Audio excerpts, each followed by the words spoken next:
Grace tabernacle apostolic search உள்ளான மனிதன் புதிய நாளுக்குள் அனுதின தியானம் சனிக்கிழமை ஆனி மாதம் 15ஆம் தேதி 2024ஆம் ஆண்டு. இன்றைய தியான தலைப்பு சொந்த கருத்துக்களும் தேவ சித்தமும். இன்றைய தியான வசனம் எண்ணாகமம் 12ஆம் அதிகாரம் 7ஆம் வசனம். என் தாசனாகிய மோசேயோ அப்படிப்பட்டவன் அல்ல, என் வீட்டில் எங்கும் அவன் உண்மை உள்ளவன். தியானம். கர்த்தர் மோசேயை கொண்டு மாத்திரம் பேசினாரோ, எங்களை கொண்டும் அவர் பேசினதில்லையோ என்றார்கள். கர்த்தர் அதை கேட்டார். மோசேயின் மூத்த சகோதரியாகிய மிரியாமும் மூத்த சகோதரனான ஆரோனும் மோசே விவாகம் பண்ணின எத்தியோப்பியா தேசத்து ஸ்திரீயின் நிமித்தம் அவனுக்கு விரோதமாய் பேசினார்கள். மோசேயானவனோ பூமியிலுள்ள சகல மனிதரிலும் மிகுந்த சாந்த குணமுள்ளவனாயிருந்தான். இன்றைய நாட்களிலே ஒரு மனிதனுக்கு விரோதமாக அவனுடைய சொந்த சகோதரனோ அல்லது சகோதரியோ எதிர்த்து நின்றால் பொதுவாக மற்ற மனிதர்கள் என்ன கூறுவார்கள்?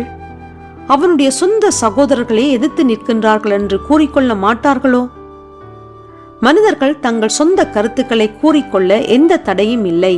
ஆனால் அந்த கருத்துக்கள் தேவனுக்கு விரோதமாக இல்லாதிருந்தால் அது அதை கூறிக்கொள்பவர்களுக்கு நல்லது.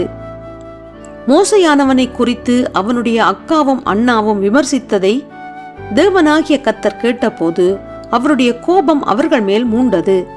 அவர்கள் மோசேக்கு அல்ல, தேவனுக்கு விரோதமாக எதிர்த்து நின்றதால் அவர்களுடைய வாழ்க்கையிலே பாதகமான பின் விளைவுகள் உண்டாயிற்று.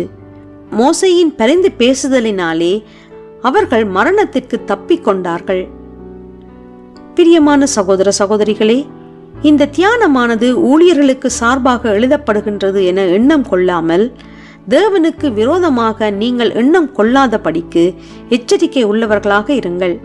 நீங்கள் தேவனுடைய ஊழியத்தை தாங்குகின்றவர்களாகவும் அதை குறித்து கரிசனை உள்ளவர்களாகவும் இருந்தால் நீங்கள் ஒரு காரியத்தை செய்ய முன்பு நீங்கள் செய்ய போவதை ஆராய்ந்து பாருங்கள். தேவனுக்கு விரோதமாக யார் எதிர்த்து நிற்கக்கூடும்? தேவன் தம்முடைய ஊழியர்களை விசாரிப்பார்.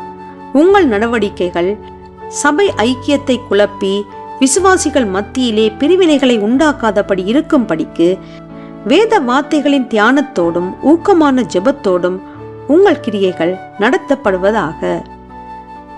ஜெபம் செய்வோம்.